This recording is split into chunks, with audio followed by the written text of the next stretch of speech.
बहुत समय पहले की बात है। भारत में एक सुदूर दक्षिण में एक राज्य स्थित था, जो कि बहुत छोटा सा राज्य था और उसका राजा बड़े शांतिपूर्ण राजनीतिक धर्म से उस राज्य का पालन पोषण किया करता था। और वह राज्य बड़े कुशल था और वह लड़ाई के क्षेत्र में भी काफ़ी कुशल था। एक दिन उसका महाराज अपने महल में खड़ा होकर एक बात सोच रहा था कि आगे मुझे अपने राज्य को किस कदर चलाना चाहिए और उसकी सीमा किस प्रकार बढ़ानी चाहिए। इसीलिए मुझे अपने राज्य में घूमने के लिए जाना चाहिए और मैं अपने राज्य में घूमने के लिए जाना चाहता हूँ, जिससे मुझे यह पता चले कि मेरे राज्य में क्या हो रहा है और वहाँ की प्रजा क्या कर रही है और मुझसे कुछ छुपा तो नहीं है जो कि मुझे नहीं पता है। इसीलिए मुझे अपने राज्य में बिगर किसी को बताए एक बार तो घूम कर आना चाहिए, क्योंकि हर बात गुप्तचर के मुँह से ठीक नहीं होती है सुनना।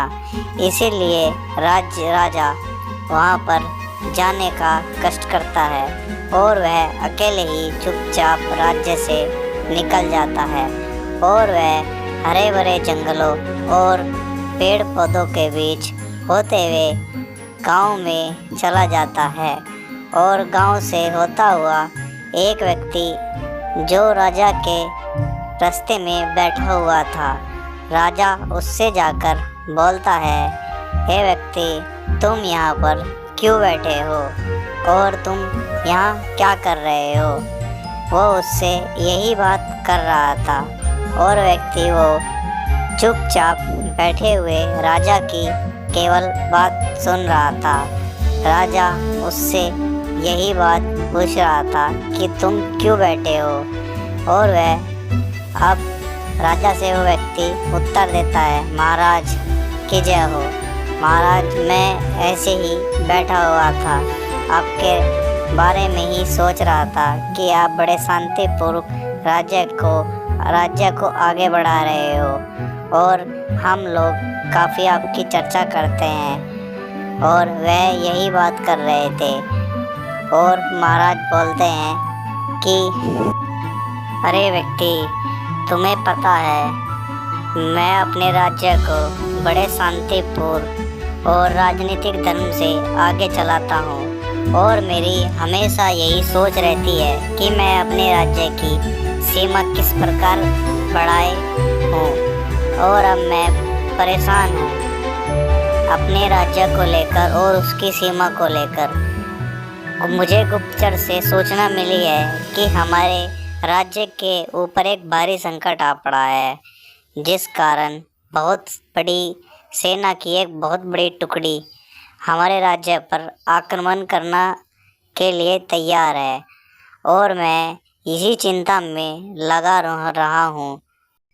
अरे महाराज, आप फिक्र मत लो, अगर कोई ऐसी बात होगी तो हम गांव वाले भी आपके साथ खड़े होंगे। आप अपना आत्मविश्वास बनाए रखें, क्योंकि आपके आत्मविश्वास से हमें खुद का विश्वास मिलता है। परंतु मैं आपको एक कहानी बताता हूँ। एक समय की बात है, एक गांव था जिसका एक छोटा सा राज्य भी था और उसका राजा बहुत आत्मविश्वास वाला था। वो ऐसे ही आपके तरह परेशान था और उसके राज्य पर एक बहुत बड़ी सेना ने आक्रमण कर दिया था और उस राज्य की छोटी सी सेना थी और वह उस बड़ी सेना का मुकाबला नहीं कर सकती थी। अरे, ये कहानी तो कुछ मेरी तरह ही लगती है। आप जो भी हो, मुझे इस कहानी के पूर्ण अंत तक लेकर जाओ। जो भी इस कहानी में हुआ वो आप मुझे ज़रूर बताओ। क्या पता मुझे इससे आत्मविश्वास प्राप्त हो और मैं इस भारी संकट से लड़ सकूं और अपनी सेना का साथ दे सकूं। बताओ मुझे। तो महाराज आगे सुनो। वो राजा उस समय अपने सारे मंत्रियों और सेनापति को बुलाता है और सेनापति से यह बताता है, और सेनापति बोलता है कि महाराज मुझे इस घटना के बारे में पता चल चुका है। और सेनापति बोलता है कि महाराज वह सैन्य बल बहुत बड़ा है, हमारा सैन्य बल उसके बहुत बड़े सैन्य बल के मात्रा में तुच्छ सा है, हमें अपनी हार स्वीकार कर लेनी चाहिए और उनके सामने झुक जाना चाहिए, इसी में ही हमारी भलाई है। और वह ऐसे ही महाराज को चिंता में डाल देता है और महाराज पहले से ही ज़्यादा चिंतित हो जाता है, क्योंकि उसका सेनापति पहले से ही हथियार डाल चुका था। और वह ऐसे ही एक संत के पास चला जाता है इसी बात को सुनकर, और वह संत को जाकर सारी बात बताता है कि मेरे राज्य पर एक भारत संकट आन पड़ा है और बहुत बड़ी सेना मुझ पर आक्रमण करने वाली है और मेरी सेना ने मेरा साथ छोड़ दिया है, मेरे सेनापति ने भी। अरे आगे भी तो बताओ, आगे क्या हुआ है इस कहानी में। आप मुझे इस कहानी का पूर्ण हाल सुनाओ कि इस कहानी में अंत में क्या हुआ है और क्या संत ने उनकी मदद की। ऐसे ही पूरी कहानी बताओ कि संत ने उन्हें किस प्रकार उस संकट से निकाला है, बताओ।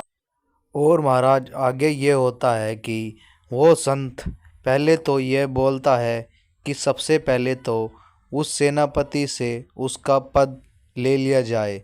जो सेनापति युद्ध से पहले ही हार मान लेता है, ऐसे सेनापति का कोई अर्थ नहीं बनता है और ना ही वह सेनापति बनने के लिए और ना ही उसके पद के लिए वो लायक है।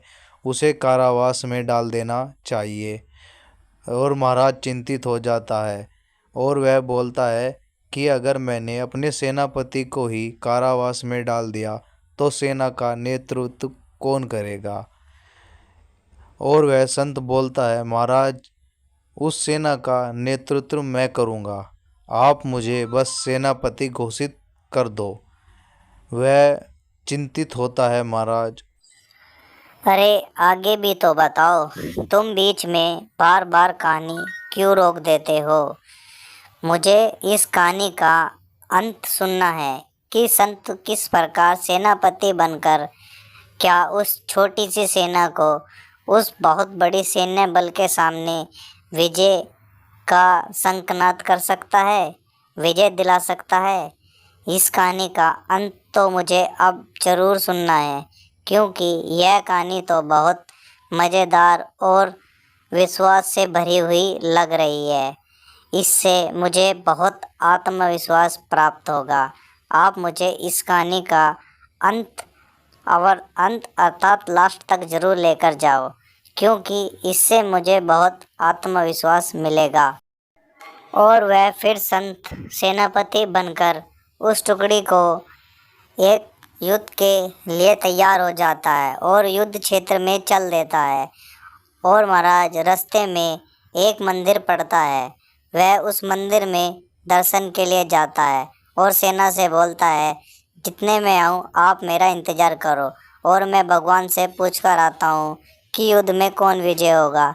सेनापति बोलता है, सेना बोलती है कि आप ये तो बताओ, अंदर मंदिर के अंदर तो पत्थर की मूर्ति है, वह कैसे बोल देगी कि विजय कौन होगा। वह बोलता है, मैंने पूरी ज़िंदगी भगवान को दिया, मैं पूछ कर ज़रूर आऊँगा। और फिर वह मंदिर से आ जाता है। वह पूछते हैं कि भगवान ने क्या बताया। भगवान वो बताता है कि रात के समय मंदिर में अगर उजाला दिखाई दिया तो हम निश्चित रूप से विजय होंगे। वह रात होने का इंतज़ार करते हैं सेना सब, और रात हो जाती है। रात में मंदिर के अंदर रोशनी दिखाई पड़ती है और वह सब आत्मविश्वास से भरे उठते हैं कि अब तो हमारी विजय होगी, क्योंकि भगवान ने हमें संकेत दे दिया है। वह युद्ध क्षेत्र में जाकर बहुत तेज और बहुत आत्मविश्वास से लड़ते हैं। फलस्वरूप वह विजय हो जाते हैं और वह अपने आत्मविश्वास से इतने भर जाते हैं कि वह युद्ध क्षेत्र में विजय होकर आते हैं। और आते ही रास्ते में फिर वही मंदिर पड़ता है। वह सेनापति से बोलते हैं कि भगवान का शुक्रिया अदा करके आओ। वह बोलता है इसकी कोई ज़रूरत नहीं है, क्योंकि मंदिर में वह दीपक मैंने ही जलाकर रखा था। दिन में उसकी रोशनी नहीं दिखाई दी, परंतु जैसे रात हुई उसका रोशनी दिखाई देने लगी। इससे कहानी से हमें यह शिक्षा मिलती है महाराज कि खुद पर विश्वास रखो और परिश्रम करते रहो, तो विश्वास की विजय जरूर होगी।